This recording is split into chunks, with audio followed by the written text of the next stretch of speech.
भक्तजनों, आज है विजयदशमी।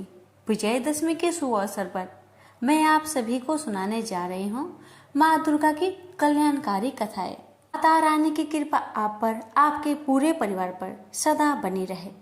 प्रेम से बोलिए दुर्गा माता की जय। तो आइए सुनते हैं कथा। पौराणिक कथाओं के अनुसार एक समय की बात है। रंभा और क्रंभा नाम के दो भाई हुआ करते थे, जिन्होंने शक्तियों को प्राप्त करने के लिए घोर तपस्या की थी। उनकी तपस्या देखकर इंद्र को अपने राजपाट छीनने का खतरा महसूस हुआ और फिर इंद्र ने कुछ देवताओं के साथ मिलकर एक भाई को मार डाला, जिसका नाम क्रंभा था। रंभा को जब अपने भाई क्रंभा के मरने की खबर मिली तो वह बहुत क्रोधित हुआ। इससे रंभा में बदले की आग लग गई, इसलिए वह अपनी तपस्या में और कठोर हो गया। अपनी उपासना से कई देवताओं को खुश किया और उन्होंने उसे वरदान भी दिया कि वह बहुत शक्तिशाली हो और वह किसी से पराजित नहीं हो सकता, न तो देवताओं से और न ही राक्षसों से। एक बार रंभा ने एक मादा भैंस को देखा और रंभा ने उसके साथ संभोग किया। इसी बीच एक नर भैंस आया और रंभा की हत्या कर दी।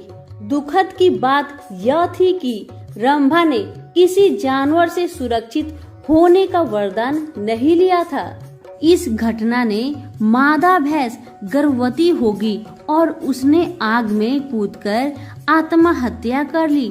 जिस क्षण वह आग में कूदी, उसी समय आग से आधा भैंस और आधा मानव बाहर आ गया, जिसका नाम महिषासुर पड़ा।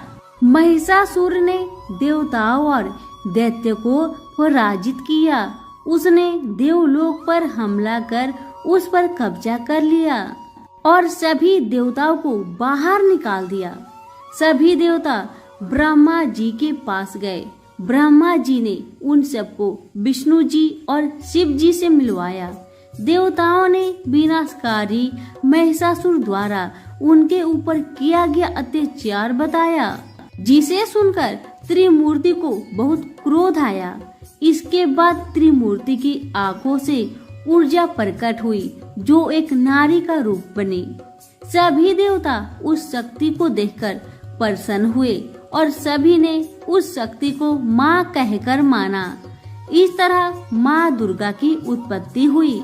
भगवान शंकर जी ने देवी को त्रिशूल भेंट किया। भगवान विष्णु ने अपना चक्र निकालकर देवी को दिया। वरुण ने देवी को शंख भेंट किया। अग्नि ने इसे शक्ति दी। वायु ने उसे धनुष और बाण दिए। देवराज इंद्र ने अपना वज्र दिया और ऐरावत हाथी ने अपना घंटा उतारकर देवी को भेंट किया। यमराज ने उसे काल दंड में एक दंड दिया। वरुण ने उसे पास दिया। प्रजापति ने अष्टाभिक की माला दी और ब्रह्मा जी ने उसे कमंडल दिए। सूर्य ने देवी के समस्त रोमों में अपनी किरणों का तेज भर दिए। इस तरह दूसरे देवताओं ने भी माता को आभूषण और अस्त्र देकर सम्मान किया। अंत में पहाड़ों के देवता हिमालय ने उनकी सवारी करने के लिए एक बाघ दिया और उनका नाम महादेवी दुर्गा रखा गया। उनके आशीर्वाद से दुर्गा ने बाघ पर चढ़ाई की और महिषासुर का विनाश करने के लिए निकल पड़ी। जब माँ दुर्गा अमरावती के पास पहुँची तो उन्होंने एक शक्तिशाली गर्जना की, जिसने पहाड़ों को हिला दिया और समुद्र में विशाल लहरें पैदा की। महिषासुर ने अपनी सैनिकों को यह पता लगाने के लिए कहा कि क्या हो रहा है। जब उसने सुना कि एक महिला उसे चुनौती दे रही है तो वह हंसा और उसने कहा, उससे कहो कि मैं उससे शादी करके खुश रखूंगा। जब उनके दूत प्रस्ताव लेकर देवी के पास गए तो देवी ने उत्तर दिया, अपने राजा से कहो कि मैं कोई साधारण महिला नहीं हूँ जो उससे शादी करने के लिए उत्सुक हो। मैं महादेवी हूँ और मेरे पति महादेव है। मैं उन्हें अमरावती छोड़ने और दुनिया के नीचे अपनी जगह पर लौटने के लिए कहने के लिए आई हूँ। अगर वह नहीं गया तो मैं उसे नष्ट कर दूंगी। वो दूत ने आकर महिषासुर को सारी बात बताई तो महिषासुर क्रोधित हो गया। उनके प्रमुख योद्धाओं ने घमंड से कहा, महाराज हम जाएंगे और इस मूर्ख महिला को ठीक करेंगे। महादेवी से युद्ध करने के लिए असुर निकल पड़े। उनके विस्मय और आतंक के कारण एक के बाद एक घमंडी योद्धा समाप्त हो गए। राक्षस राजा को खबर मिली और वह उग्र हो गया। कायर और कमजोर वे एकमात्र महिला के साथ खड़े नहीं हो सके। मैं इस मनहूस महिला को मार डालूंगा। महिषासुर ने असुरों की सेना के साथ देवी पर हमला किया, लेकिन दुर्गा ने तुरंत वापस लड़ने के लिए अपनी सास से सैनिक की एक विशाल टुकड़ी बनाई। महिषासुर ने उन सभी चालों को आजमाया जो वह जानता था। वह देवी को भ्रमित करने के लिए आकार बदलता रहा। एक आदमी से वह एक शेर बन गया, फिर एक हाथी, लेकिन हर बार महादेवी ने उसे अपने हथियारों से गंभीर रूप से घायल कर दिया। 9 दिनों तक युद्ध चला। अंत में देवी ने असुर को मार डाला, जिसने फिर एक विशाल भैंस का रूप धारण कर लिया था। देवी ने उस चक्र से वार किया जो विष्णु भगवान ने दिया था। इस प्रकार उसने महिषासुर के अत्याचारों से दुनिया को मुक्त करा दिया। इंद्र और अन्य देवता फिर से स्वर्ग लौट आए और सब ठीक हो गया। तब से 9 रात्रों के दौरान दुर्गा की पूजा की जाती है और उन्हें महिषासुर मर्दिनी भी कहा जाता है। तो प्रेम से बोलिए दुर्गा मैया की जय हो। कि पूर्व समय की बात है। अरुण नाम का एक पराक्रमी दानव था। देवताओं से जो देश रखने वाला दानव था। नहीं, उसके मन में देवताओं को भी जीतने की इच्छा उत्पन्न हो गई थी। अतः वह हिमालय पर जाकर ब्रह्मा जी को प्रसन्न करने के लिए कठोर तपस्या करने लगा। कठिन नियमों का पालन करते हुए उसे हजारों वर्ष बीत गए। तपस्या के प्रभाव से उसके शरीर से प्रचंड अग्नि की ज्वालाएं निकलने लगी, जिससे देवलोक के देवता भी घबरा उठे। वे समझ ही न सके कि यह अकस्मात क्या हो गया। सभी देवता ब्रह्मा जी के पास गए और सारा वृत्तांत उन्हें सुनाकर उनसे निवेदन किया। देवताओं की बात सुनकर ब्रह्मा जी गायत्री देवी को साथ लेकर हंस पर बैठे और उस स्थान पर गए जहां दानव अरुण तप कर रहा था। उसकी गायत्री उपासना बड़ी तीव्र थी। उसकी तपस्या से प्रसन्न होकर ब्रह्मा जी ने वर मांगने के लिए कहा। देवी गायत्री तथा ब्रह्मा जी का आकाश मंडल में दर्शन करके दानव अरुण बहुत प्रसन्न हुआ। वह वहीं भूमि पर सिर झुकाकर दंडवत प्रणाम करने लगा। उसने अनेक प्रकार की स्तुति की और अमर होने का वर मांगा, परंतु ब्रह्मा जी ने कहा, वत्स, संसार में जन्म लेने वाला प्राणी मृत्यु को अवश्य प्राप्त होता है, अतः तुम कोई दूसरा वर मांगो। अरुण बोला, प्रभु, यदि ऐसी बात है तो मुझे यह वर देने की कृपा करे कि मैं न युद्ध में मरूं, न किसी अस्त्र शस्त्र से मरूं, न किसी भी स्त्री या पुरुष से ही मेरी मृत्यु हो, और 2 पैर तथा 4 पैर वाला कोई भी प्राणी मुझे न मार सके। साथ ही मुझे ऐसा बल दीजिए कि मैं देवताओं पर विजय प्राप्त कर सकूं। भगवान ने तथास्तु कहकर वहां से अंतर्ध्यान हो गए और इधर अरुण दानव विलक्षण वर प्राप्त उत्पन्न हो गया। ने पाताल लोक से सभी दानों को बुलाकर विशाल सेना तैयार कर ली और स्वर्ग लोक पर चढ़ाई कर दी। वर के प्रभाव से देवता पराजित हो गए। देवलोक पर दानव अरुण का अधिकार हो गया। वह अपनी माया से अनेक रूप बदल लेता था।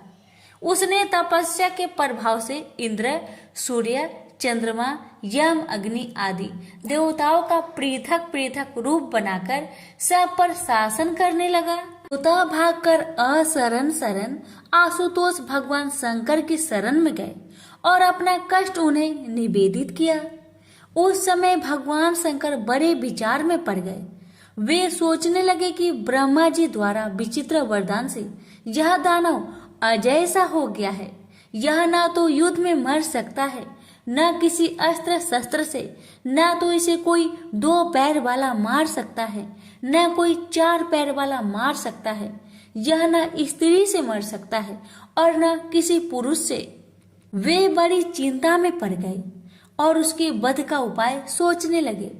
उसी समय आकाशवाणी हुई, देवताओं, तुम लोग भगवती दुर्गा की उपासना करो, वही तुम लोगों का कार्य करने में समर्थ है। आदि दानवराज अरुण नित्य की गायत्री उपासना तथा गायत्री जप से विरक्त हो जाए तो शीघ्र ही उसकी मृत्यु हो जाएगी। आकाशवाणी सुनकर सभी देवता अवशस्त हो गए। उन्होंने देवगुरु बृहस्पति जी को अरुण के पास भेजा ताकि वे उसकी बुद्धि को मोहित कर सके।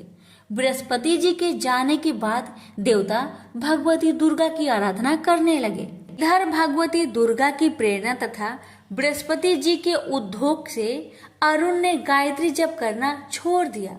गायत्री जप का परित्याग करते ही उसका शरीर निस्तेज हो गया। अपना कार्य सफल हुआ जान बृहस्पति जी अमरावती लौट आए और इंद्र आदि देवताओं को सारा समाचार बताया। पुनः सभी देवता देवी की स्तुति करने लगे।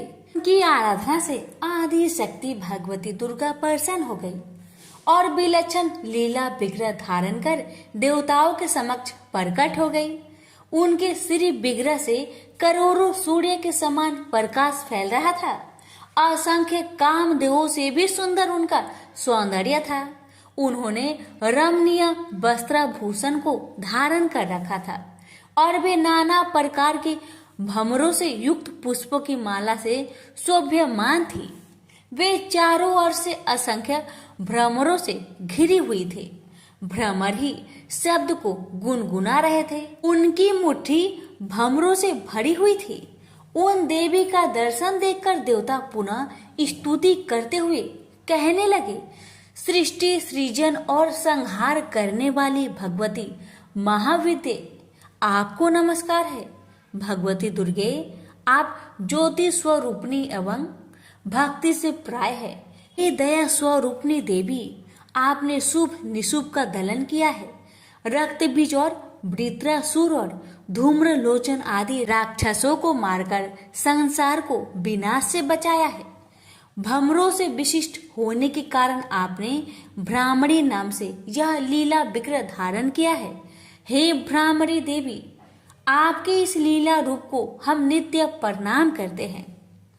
देवताओं की प्रार्थना सुनकर भ्रामरी देवी बोली, देवताओं, आप सभी निर्भय हो जाए। ब्रह्मा जी के वरदान की रक्षा करने के लिए मैंने यह भ्रामरी रूप धारण किया है। अरुण दानव ने वर मांगा है कि मैं ना तो 2 पैर बाला से मरूं और न 4 पैर बालों से मरूं।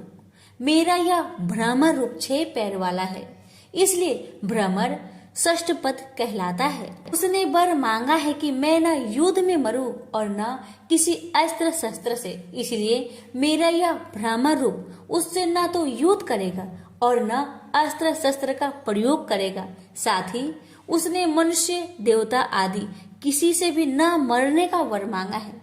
मेरा यह भ्रमर रूप न तो मनुष्य है और न देवता ही है। अब आप मेरी लीला देखिए। ऐसा कहकर भ्रामरी देवी ने अपने हस्तगत भ्रमरों को तथा अपने चारों ओर स्थित भ्रमरों को प्रेरित किया। असंख्य भ्रमर ही करते हुए उस दिशा में चल पड़े जहां अरुण दानव स्थित था। उन भ्रमरों से त्रिलोक्य व्याप्त हो गया। आकाश, पर्वत, सिंह, वृक्ष, वन, जहां तहां भ्रमर ही भ्रमर दृष्टि गोचर होने लगे। भ्रमरों के कारण सूर्य छिप गया। चारों ओर अंधकार ही अंधकार छा गया। यह भ्रामरी देवी की विचित्र लीला थी। बड़े ही वेग से उड़ने वाले उन भ्रमरों ने दैत्य की छाती छेद कर डाली। वे दैत्यों के शरीर में चिपक गए और उन्हें काटने लगे। तीव्र वेदना से दैत्य छटपटाने लगा। किसी भी अस्त्र शस्त्र से भ्रमरों का निवारण करना संभव नहीं था। अरुण दैत्य ने बहुत प्रयत्न किया, किंतु वह भी असमर्थ ही रहा। थोड़े ही समय में जो दैत्य जहाँ था वही भ्रमरों के काटने से मरकर गिर पड़ा। अरुण दानव का भी यही हाल हुआ। उसके सभी अस्त्र शस्त्र विफल रहे। देवी ने भ्रामरी रूप धारण कर ऐसी लीला दिखाई कि ब्रह्मा जी के वरदान की भी रक्षा हो गई और अरुण दैत्य तथा उसकी समूची दानवी सेना का संहार भी हो गया। इस प्रकार अद्भुत कार्य करके वे सभी भ्रमर देवी के पास लौट आए और उन्हीं में प्रतिष्ठित हो गए। देवता जय जयकार करने लगे। अनेक प्रकार से स्तुति कर तथा देवी का आशीर्वाद प्राप्त कर वे देवगण यथास्थान प्रस्थान कर गए। संसार के सभी प्राणी सुखी हो गए और देवी ने भी अपनी भ्रामरी लीला का स्मरण कर लिया। से बोलिए भ्रामरी देवी की जय, दुर्गा माता की जय। आप सुनेंगे माँ दुर्गा की दूसरी कथा, सत्य की महिमा। प्राचीन काल में कौशल राज्य में देवदत्त नामक एक विद्वान ब्राह्मण रहता था। विवाह के कई वर्ष बीत जाने पर भी जब कोई संतान नहीं हुई तो पति पत्नी चिंतित हो उठे।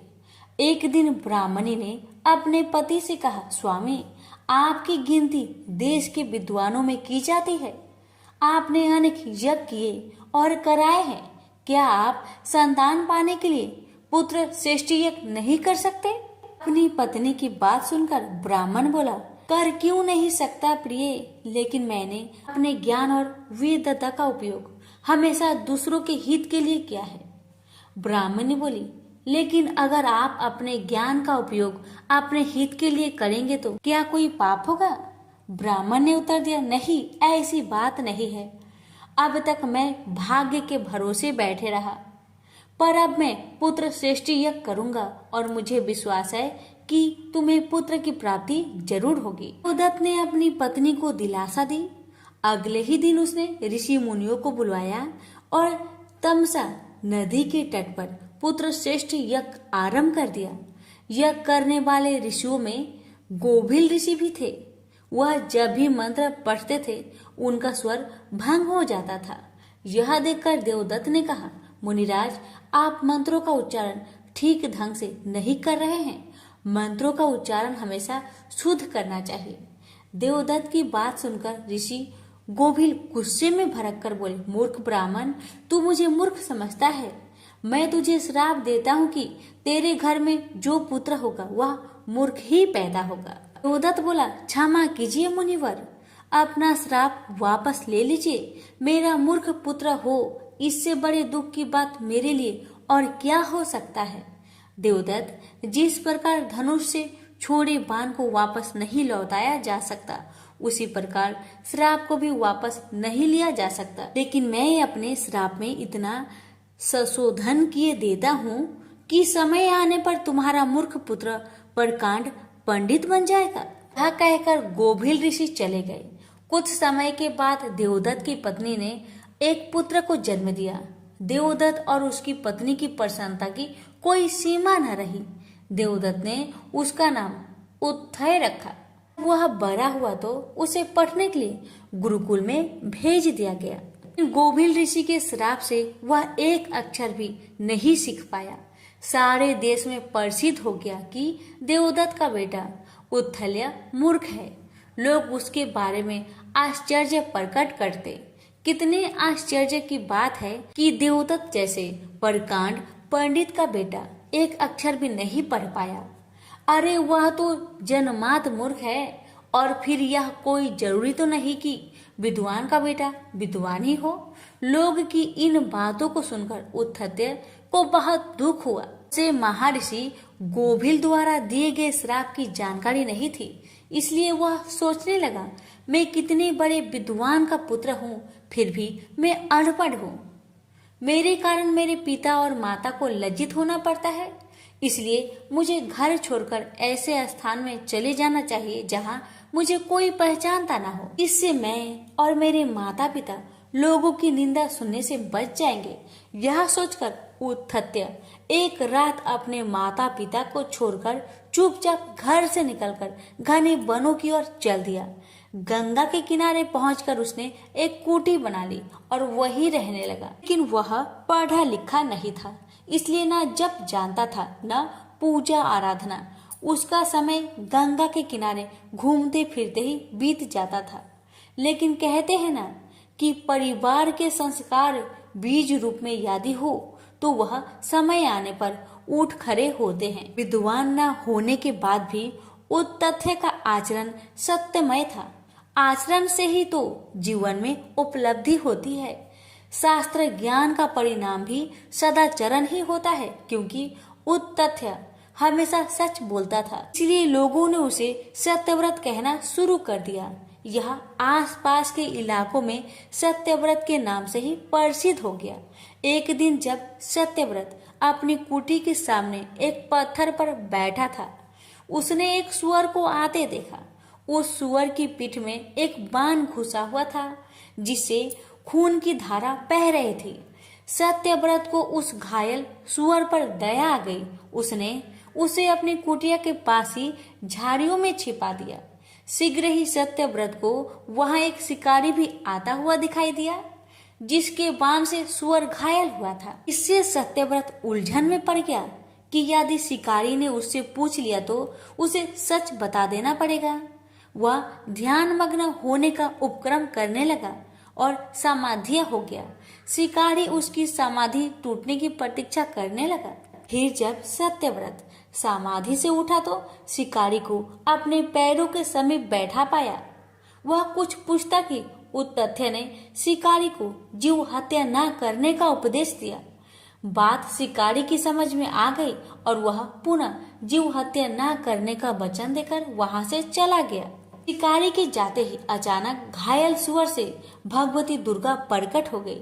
देवी ने कहा, वत्स, मैं तुम्हारी दयालुता और सत्य बोलने से प्रसन्न हूँ। मैं तुम्हारी परीक्षा ले रही थी। मेरा आशीर्वाद है कि आज से तुम एक प्रकांड पंडित बनोगे। सब तुम्हारी विद्वता का सम्मान करेंगे। यह वरदान देकर भगवती दुर्गा अंतर्ध्यान हो गई। भविष्य में सत्यव्रत एक प्रकांड पंडित हुआ। देवी के आशीर्वाद से ऋषि गोभिल का श्राप भी स्वतः दूर हो गया। उनका यशोगान एवं उनकी विद्या की प्रभा चारों ओर फैल गई। वाल्मीकि जी की तरह ही उत्तथ्य मुनि का एक महान कवि बन गए। यह सब सत्य की महिमा और भगवती जगदम्बा का कृपा का फल था। प्रेम से बोलिए जगदम्बा माता की जय। ये पूरी पृथ्वी जलमग्न हो गया था। हर जगह जल ही जल दिख रहा था। केवल भगवान विष्णु ही अपने शेष नाग के सैया पर सोए हुए थे और उनके कानों के मैल से ही मधु और केटव नाम के दो राक्षस जन्म लिए। माया अनुसार उस समुद्र में ही वे प्रतापी दैत्य तरुण हो गए। अब इधर उधर जाकर उनका खेलना कूदना आरंभ हो गया। एक समय की बात है कि वे स्थूलकाय दानव समुद्र में खेल रहे थे। इतने में ही वो दोनों भाई अपने मन में सोचने लगे कि बिना कारण कार्य होना असंभव है। सब जगह यही नियम लागू है। आधार के बिना अधेय किसी प्रकार ठहर नहीं सकता। हमें तो यही जचता है कि आराध्य देव भाव सर्वथा सिद्ध है। अब यह सुखदायी अगाध जल किस पर ठहरा है। दोनों दानव ऐसे विचार कर रहे थे, ऐसे सोच रहे थे। वो आपस में दोनों बातें कर रहे थे कि किसने इसकी उत्पत्ति की होगी और इसके पीछे क्या कारण होगा। इस जल में हम कैसे आ गए, ये सब का कारण क्या है, और हमारे उत्पन्न होने का कारण भी क्या है, और हमारे जन्मदाता का नाम क्या है, वो कौन है और कहाँ रहते हैं। यही उनके मन में प्रश्न उठ रहा था बार बार। भी उन दोनों भाइयों ने विचार किया कि हम अपने जन्मदाता का पता जरूर लगाएंगे, चाहे जैसे भी हो। छोटे भाई केटव ने कहा, भैया मधु, इस जल में हमारी सत्ता कायम रखने वाली भगवती शक्ति है। उनमें अपार शक्ति है।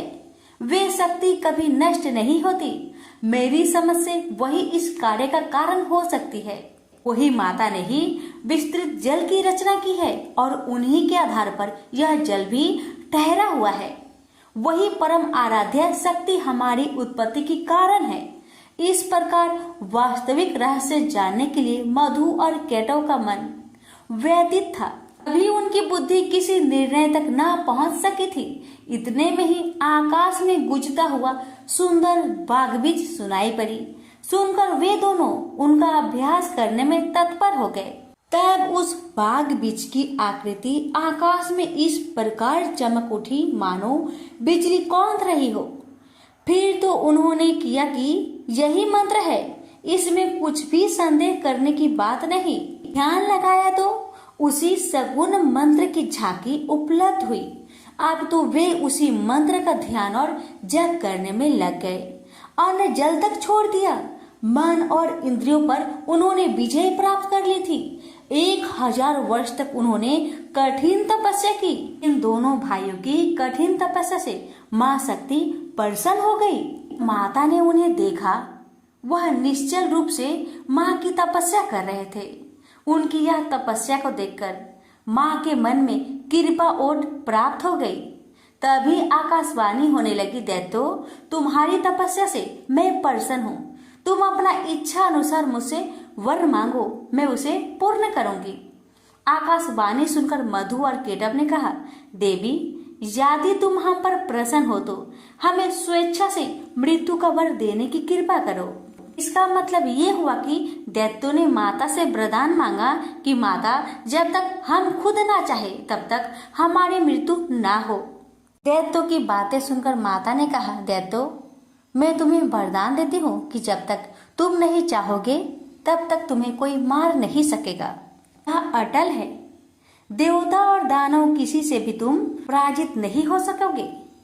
देवी से यह प्रदान पाकर मधु केटव को अभिमान हो गया।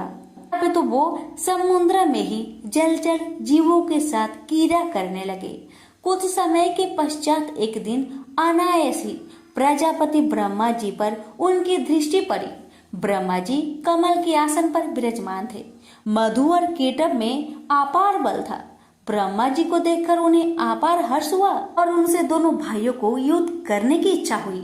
दोनों दैत्यों ने पितामह से बोले, सुव्रत, तुम हमारे साथ युद्ध करो। अगर तुम हमारे साथ लड़ना नहीं चाहते तो इसी समय यहाँ से चले जाओ। हाँ, तुम्हारा इच्छा हो वहीं चले जाओ, क्योंकि जब तुम्हारे अंदर शक्ति ही नहीं है तब इस उत्तम आसन पर बैठने का अधिकार तुम्हारा कहाँ रह गया। मधु और केटव की बात सुनकर ब्रह्मा जी सोच में पड़ गए। पता नहीं ये दोनों दानव कितने शक्तिशाली है। शत्रु की शक्ति जाने बिना उनसे युद्ध करना ये समझदारी नहीं होती। इसलिए शेष नाग की सैया पर सोए हुए भगवान विष्णु को जगाना चाहिए। वही इन दैत्यों से वर्षों तक युद्ध कर सकते हैं। ये सोचकर ब्रह्मा जी योग निद्रा की स्तुति करने लगे। ब्रह्मा जी की स्तुति से प्रसन्न होकर योग निद्रा भगवान विष्णु जी के शरीर से हटकर एक और खड़ी हो गई। अब अमित पराक्रमी भगवान श्री हरि के सभी अंगों से निद्रा देवी का अधिकार उठ गया। मधु और केटव के संहार के लिए ही भगवती योग निद्रा ने ऐसी कृपा की थी। भगवान श्री हरि उठकर बैठ गए। अपने सामने ब्रह्मा जी को देखकर उन्होंने पूछा, पद्म योनि ब्रह्मा जी, आप जब तब छोड़कर यहाँ कैसे आ गए? क्यों आप इतने चिंतित हैं? आपका मन भय से अत्यंत घबराया हुआ क्यों है? मुझे बताइए। तब ब्रह्मा जी बोले, भगवान, मधु और केटव दो दैत्य आपके कान के मैल से उत्पन्न हुए हैं। उनका रूप बड़ा ही भयंकर है और वे अपार बली हैं। वे दोनों मुझे मारने के लिए उपस्थित है। उन्हीं से डरकर मैं आपके पास चला आया हूँ। अब आप ही मेरी सहायता कर सकते हैं। विष्णु जी बोले, ब्रह्मा जी, आप चिंता न करें। वे मूर्ख अपनी आयु खो चुके हैं। अभी युद्ध करने के लिए मेरे पास आएंगे और निश्चय ही मैं उनका वध कर दूंगा। भगवान विष्णु ब्रह्मा जी से ये सब कह ही रहे थे कि इतने में महाबली दोनों राक्षस मधु और केटव ब्रह्मा जी को ढूंढते हुए वहां आ पहुंचे। वहां पर हर जगह जल ही जल था। बिना किसी अवलंब के ही निश्चित होकर वे दैत्य खड़े थे। उनके स्वर वाग में अहंकार भरा था। वे ब्रह्मा जी से बोले, भागकर इसके पास चला आया है, क्या ये तुझे बचा सकेगा? युद्ध कर, ये तो देखता ही रहेगा और हम तेरे प्राण हर लेंगे। इसके बाद सर्प के फन पर बैठने वाले इसे भी हम मारेंगे। किंतु पहले अभी तू लड़ ले, या लड़ना नहीं चाहता? अगर तू हमसे नहीं लड़ेगा तो मुझे कह दे कि मैं तुम्हारा दास हूँ, तब मैं तुम्हें छोड़ दूंगा। मधु और केटव की बात सुनकर भगवान विष्णु ने कहा, दानव श्रेष्ठ, तुम इच्छा पूर्वक मुझसे युद्ध कर लो। तुम बड़े ही बली हो, तुम्हें असीम अभिमान हो गया है। यदि युद्ध करने की अभिलाषा हो तो आ जाओ, मैं तुम्हारा अभिमान दूर कर दूंगा। भगवान विष्णु की बात सुनकर मधु और केटव की आंखें क्रोध से लाल हो गया। वे बिना किसी सहारे जल में ही खड़े थे, फिर भी श्री हरि से युद्ध करने के लिए तैयार हो गए। मधु कुपित होकर तुरंत ही भगवान से लड़ने के लिए आगे आ गया। अभी केटव वहीं पर ठहर गया। दो मत वाले पहलवान की भांति भगवान विष्णु और मधु मल्ल युद्ध करने लगे। मधु के थक जाने पर केटव लड़ने आता, जब केटव थक जाता तो मधु लड़ने आता। ये दोनों बारी बारी करके भगवान के साथ लड़ने चले आते। मधु और केटव के साथ भगवान विष्णु लड़ रहे थे। उस समय ब्रह्मा जी और भगवती शक्ति ये दोनों आकाश में खड़े होकर ये दृश्य को देख रहे थे। मधु और केटव को कोई श्रम नहीं हुआ, लेकिन भगवान विष्णु थक गए थे। जब 5000 वर्षों तक लड़ाई होती रही, तब भगवान श्री हरि मधु और केटव की मृत्यु के बारे में विचार करने लगे और सोचने लगे, अरे मैंने 5000 वर्षों तक युद्ध किया, फिर भी इन भयंकर दानवों को श्रम तक नहीं हुआ, इन्हें थकान नहीं हुआ और मैं थक गया हूँ। तो बड़ी हैरानी करने वाली बात है, मेरा बल और पराक्रम कहाँ चला गया? ये दानव सदा स्वस्थ ही कैसे रह जाते हैं? कौन सा ऐसा कारण है इस समय उपस्थित हो गया है? भगवान विष्णु को चिंता करते देखकर मधु और केटव को अपार हर्ष हुआ। तब वे मतवाले दानव मेघ की भांति गंभीर वाणी में बोले, विष्णु, यदि तुम में बल नहीं रहा और युद्ध करने से थकान आ गई हो तो मस्तक तक हाथ जोड़कर कह दो कि मैं तुम लोगों का दास बन गया। यदि यह नहीं जचे, अभी कुछ शक्ति शेष रह गई हो तो आओ मुझसे युद्ध करो, तुम्हें तो हम मार ही डालेंगे, साथ ही इस 4 मुख वाले ब्रह्मा के भी प्राण को हर लेंगे। मधु और केटव दोनों राक्षसों की बात सुनकर भगवान ने कहा, जो थक गया हो, डरा हो, जिसके हथियार गिर पड़े हो, स्वयं गिर गया हो, अथवा जो अभी बालक हो, इन पर कभी भी सुरवीर प्रहार नहीं करते, यही सनातन का धर्म है। ऐसे भी इस युद्ध में मैंने 5000 वर्ष तक अकेले ही लड़ा हूँ और समान बल वाले तुम दोनों भाई लड़ रहे हो। तुम दोनों समय समय पर जैसे आराम कर लेते हो, वैसे ही मैं भी कुछ आराम करना चाहता हूँ। आराम करने के बाद मैं फिर तुम दोनों से युद्ध करूंगा, इसमें क्या संदेह है? माना तुम दोनों महान मत वाले सूरवीर हो, परंतु कुछ समय तक ठहरो, मुझे भी तो विश्राम कर लेने दो, फिर न्यायपूर्वक युद्ध करेंगे। भगवान विष्णु की बात सुनकर मधु और केटव शांत हो गए। फिर युद्ध होगा, ऐसा निश्चय करके कुछ समय के लिए दूर जाकर खड़े हो गए। चतुर्भुज भगवान विष्णु ने देखा कि मधु और केटव यहाँ से बहुत दूर चले गए हैं। भगवान ने उनकी मृत्यु क्यों नहीं हो रही है, इसका कारण सोचा। बहुत सोच विचार करने पर उन्हें ज्ञात हुआ कि भगवती ने इन्हें वरदान दिया है, ये जब चाहेंगे वही इनकी मृत्यु हो पाएगी, अन्यथा नहीं। ये कारण है कि ये दोनों दानव अभी तक शांत नहीं हो रहे हैं। मैंने व्यर्थ में ही इतनी घोर लड़ाई की, मेरे परिश्रम का कुछ फल भी नहीं मिला। ये कैसे मरेंगे ये ठीक जाने बिना अब मैं युद्ध करूं भी तो किस प्रकार करूं? दोनों दानव तो बर के प्रभाव से घमंड में चूर हो रहे हैं। बिना युद्ध किए ये मरेंगी भी तो कैसे? भगवती बर दे चुकी है, वह उसे टाल नहीं सकती। अतः मैं अब सभी मनोरथ पूर्ण करने वाली उन विद्यामयी शक्ति की शरण में चलूं, क्योंकि अब उनके प्रसन्न हुए बिना कार्य सिद्ध नहीं हो सकता। भगवान विष्णु यह सोच ही रहे थे कि इतने में ही भगवती योग निद्रा ने उन्हें दर्शन दिया। उस समय वे कल्याणमयी देवी आकाश में विराजमान थी। भगवान विष्णु को योग का ज्ञान तो था ही। उन्होंने बड़े ही करुणा पूर्ण स्वर में उन रहस्यपूर्ण मधु केटव के संहार होने के लिए भगवती भुवनेश्वरी की स्तुति की। भगवान विष्णु की स्तुति करने पर देवी ने कहा, हे विष्णु, तुम देवताओं के स्वामी हो। आप पुनः युद्ध करने के लिए तत्पर हो जाओ। अब ये दोनों दानव ठग कर मारे जा सकेंगे। मेरी वक्र दृष्टि से ये अवश्य ही मोह में पड़ जाएंगे। माया से ये दोनों मोहित हो जाएंगे। उसी समय तुम शीघ्र ही इन दोनों को मार डालना। भगवती की वाणी सुनकर भगवान विष्णु युद्ध भूमि में आकर खड़े हो गए। वे महाबली दानव बड़े ही विचारशील थे। युद्ध की इच्छा से वो भी सामने उपस्थित हुए। भगवान विष्णु को सामने देखकर उन्हें बड़ा हर्ष हुआ। वे बोले, विष्णु ठहरो, युद्ध करो। तुमने लड़ने की उत्कट इच्छा तो ली ही है। हार और जीत में परवंत प्रबल होता है। यह निश्चय जानकर तुम्हें युद्ध में ही लगना चाहिए। बलवान विजयी होता है, किंतु कभी कभी भाग्यवश दुर्बल भी विजयी पा सकता है।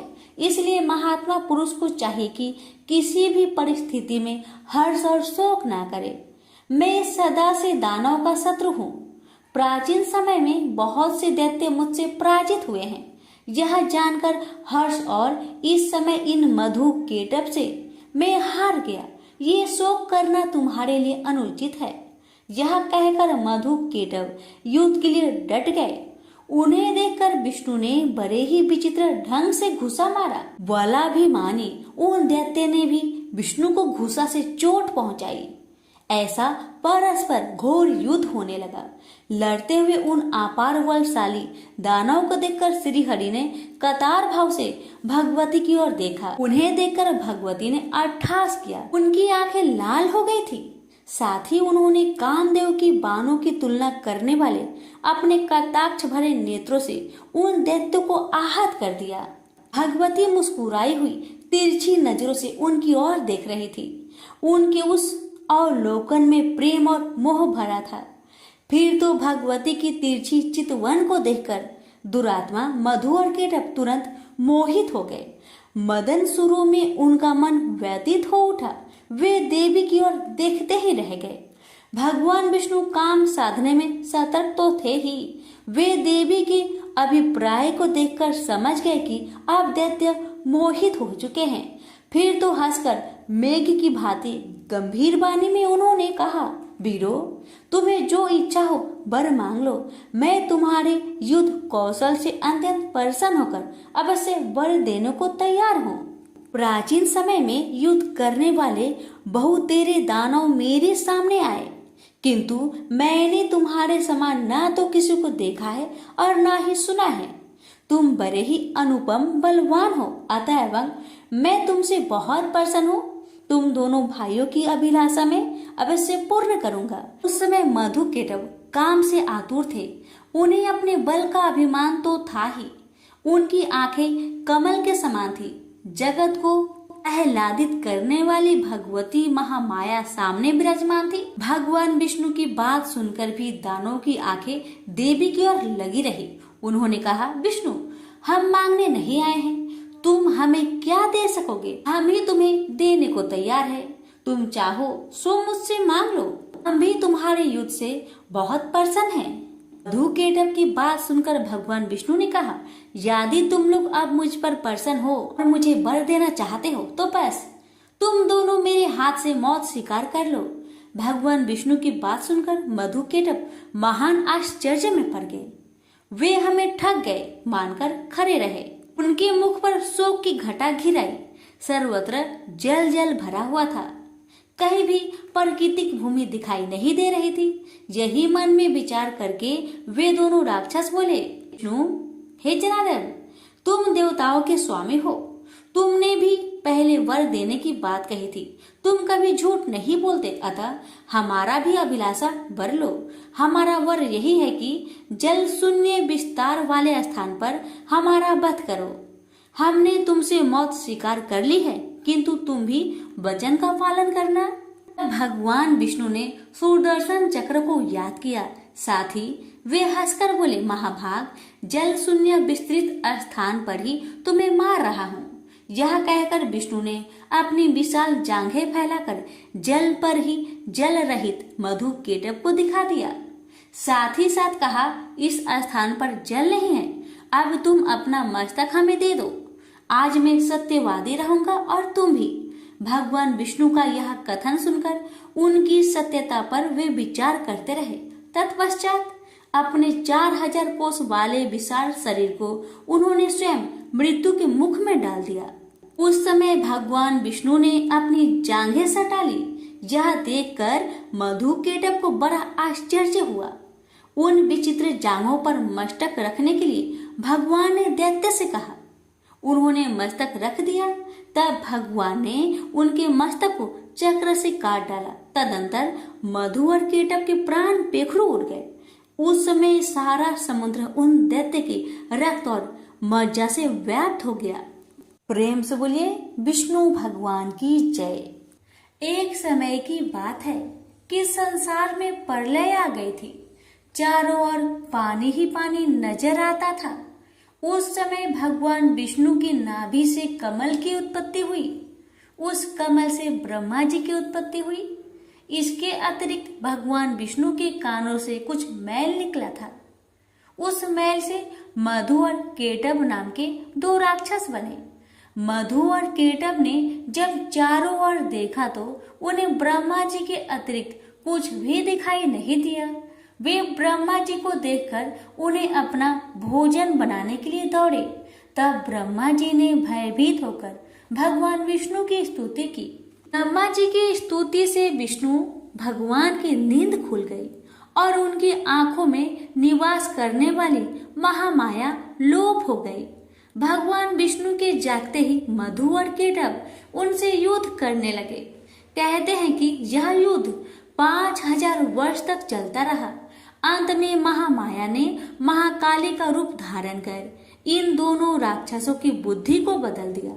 वे दोनों असुर भगवान विष्णु से कहने लगे कि हम तुम्हारे युद्ध कौशल से बहुत प्रसन्न हैं, तुम जो चाहो वर मांग लो।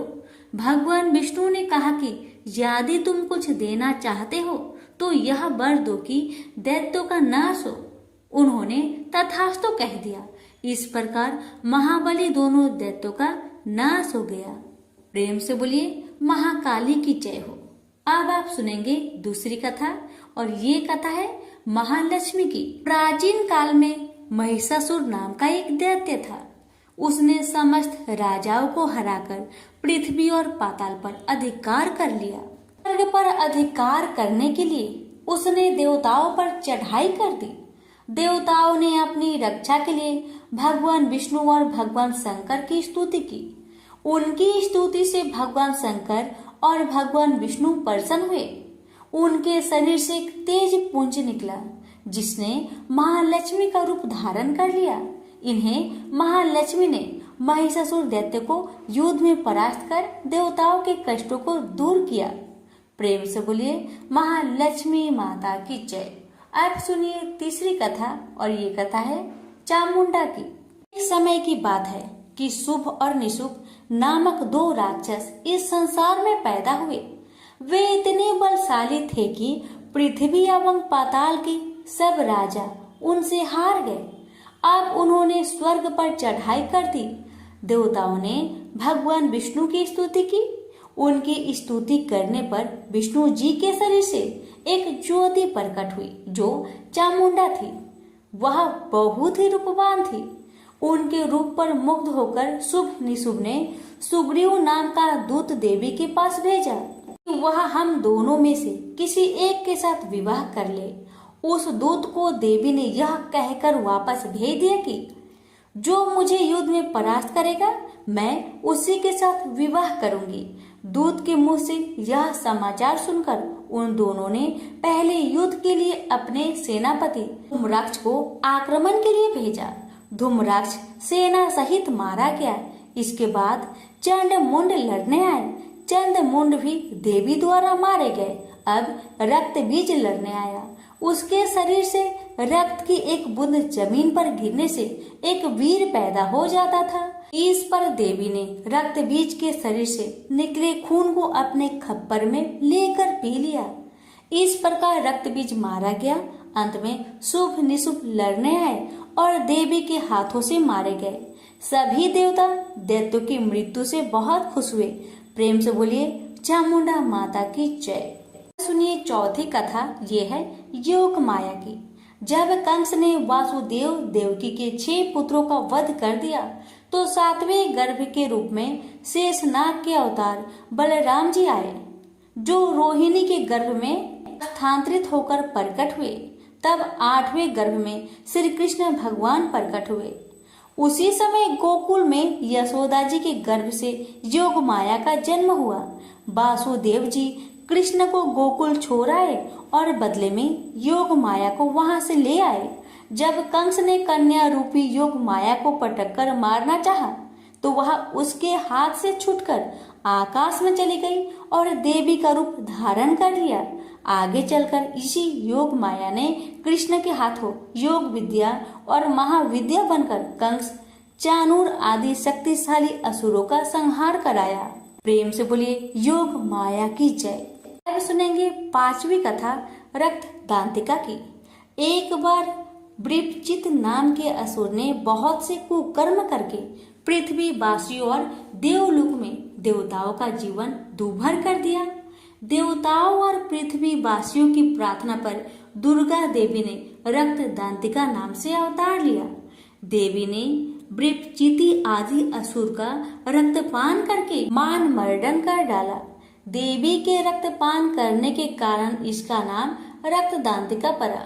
प्रेम से बोलिए रक्त दांतिका माता की जय। आप सुनेंगे 6ठी कथा शाकंभरी माता की।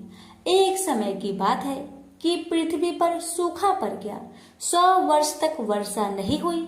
चारों ओर सूखे के कारण हाहाकार मच गया। वनस्पति सूख गई। उस समय वर्षा के लिए मुनियों ने मिलकर भगवती देवी की उपासना की। तब माँ जगदम्बा ने पृथ्वी पर शाकंभरी नाम से स्त्री रूप में अवतार लिया और उनकी कृपा से पृथ्वी पर जल की वर्षा हुई। इससे पृथ्वी के समस्त जीव जंतुओं एवं वनस्पतियों को जीवन दान मिला। प्रेम से बोलिए शाकंभरी माता की जय। आप सुनिए 7वीं कथा। 7वीं कथा है श्री दुर्गा देवी की। एक बार दुर्गम नाम के राक्षस के अत्याचारों से पृथ्वीवासी, पाताल निवासी एवं देवताओं में हाहाकार मच गया। ऐसी विपत्ति के समय भगवान की शक्ति दुर्गा ने अवतार लिया। दुर्गा ने दुर्गम राक्षस का संहार करके पृथ्वी के रहने वालों तथा देवताओं को इस विपत्ति से छुटकारा दिलाया। दुर्गम राक्षस को मारने के कारण ही तीनों लोकों में इनका नाम दुर्गा देवी प्रसिद्ध हुआ।